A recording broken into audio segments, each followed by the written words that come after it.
Of system of 2 point charges. ठीक है, आज हमने डिस्कस करना है इलेक्ट्रिक पोटेंशियल एनर्जी किसकी, 2 पॉइंट चार्जेस। ठीक है, हमने एक सिस्टम लेना है जिसके अंदर कितने चार्जेस लेने हैं हमने, 2। ठीक है, 2 पॉइंट चार्जेस लेने हैं। देखो हमने डिस्कस क्या करना है, लेकिन इलेक्ट्रिक पोटेंशियल एनर्जी। तो चार्जेस को पहले कहां रखना पड़ेगा, इन्फिनिटी पे। कहां रखना पड़ेगा, इन्फिनिटी पे। अब लेट अस सपोज हमारे पास 2 पॉइंट्स हैं यहां पे, point A and point B. This point is A and this point is B.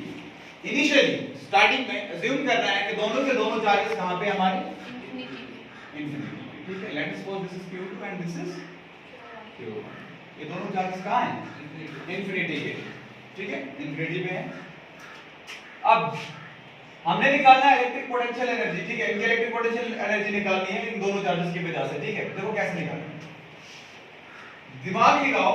सबसे पहले जब हम इस चार्ज को, q1 चार्ज को इन्फिनिटी से पॉइंट ए पे लाएंगे तो क्या कोई वर्कडन होगा, बोलो भाई, क्या कोई वर्कडन होगा, नहीं, वर्कडन 0 होगा। क्यों, कि वर्कडन जब भी आप करते हुए पढ़ाया है ना इलेक्ट्रिक पोटेंशियल एनर्जी में, कि वर्कडन आपको अगेंस्ट द इलेक्ट्रिक फील्ड करना पड़ता है। अगेंस्ट द, क्या इस पॉइंट पे कोई इलेक्ट्रिक फील्ड जनरेट कर रहा है, बोलो भाई, इस पॉइंट पे क्या कोई इलेक्ट्रिक फील्ड जनरेट कर रहा है, नहीं कर रहा ना।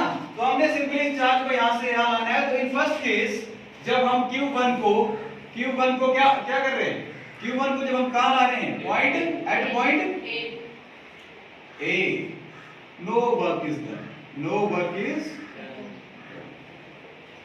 कोई भी काम हम नहीं कर रहे भाई। Is that clear. ठीक है, अब जब हमने इसको यहां पे लाया, पॉइंट ए पे लाया, अब ये चार्ज कहां पे आया है, पॉइंट ए के ऊपर आ गया। Is that clear. Point A के ऊपर लाने के बाद,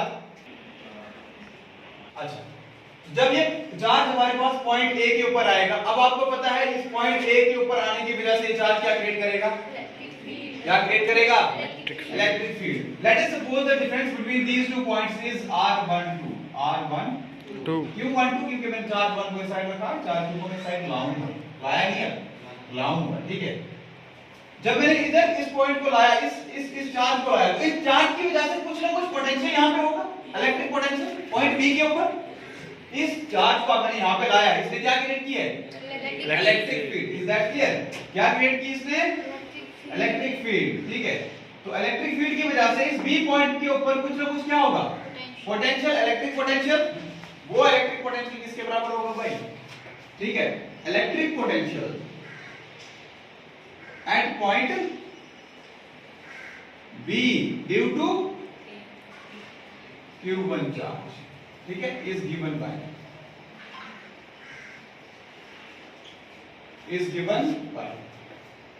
V1 is equivalent to, charge first है तो V1, ठीक है, पोटेंशियल V से representation is equivalent to 1 by 4 pi epsilon naught Q1 by R। Q1 by R, लेकिन R कहां से कहां है, 1 से 2। ठीक है, R1 to 2। Is that clear. अब आप सोच रहे कहां से आया, आपको याद रखना है V होता है किसके बराबर, KQ by R। आप बताओ ये ठीक है, K की वैल्यू कितनी होती है, 1/4 pi epsilon naught। Is that clear. 1/4 pi epsilon naught Q1 upon R1 2। ठीक है, R1 2, ये डिस्टेंस कितना हमारा, R1 2। ठीक है, अब मैं कब तक इस चार्ज को यहां पे रखूं, अब मुझे इस चार्ज को भी लाना है। क्या करना पड़ेगा, इस चार्ज को भी, मैंने कहा था दोनों चार्जेस पहले इनिशियली कहां है, इन्फिनिटी पे। एक को जब हमने लाया तो कोई काम नहीं किया, because there was no electric field around this point. इस पॉइंट के आसपास कोई इलेक्ट्रिक फील्ड थी नहीं। अब जब मैं q2 को यहां से यहां लाऊंगा तो मुझे बोलो, मुझे वर्क डन करना पड़ेगा या नहीं, अब करना पड़ेगा। अब इसने क्या क्रिएट की है, इलेक्ट्रिक फील्ड। इस q1 चार्ज ने क्या क्रिएट की है, इलेक्ट्रिक फील्ड। और जब भी चार्ज को हम इलेक्ट्रिक फील्ड के अगेंस्ट लाते हैं तो काम करना पड़ता है ना, work is to be done there. Is that clear. ठीक है, तो हमें इसको जब यहां से यहां पे लाना है तो हमें इलेक्ट्रिक फील्ड के अगेंस्ट काम करना पड़ेगा, इलेक्ट्रिक फील्ड के अगेंस्ट काम करना पड़ेगा। तो लेट अस सपोज हमने q2 को यहां पे लाया तो हमने कोई ना कोई काम तो किया है। ठीक है, दैट वर्क डन, ठीक है, वर्क डन इन ब्रिंगिंग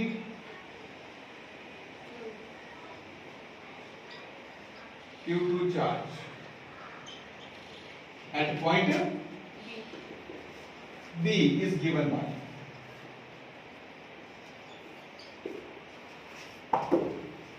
क्या क्या आएगा वर्क डन?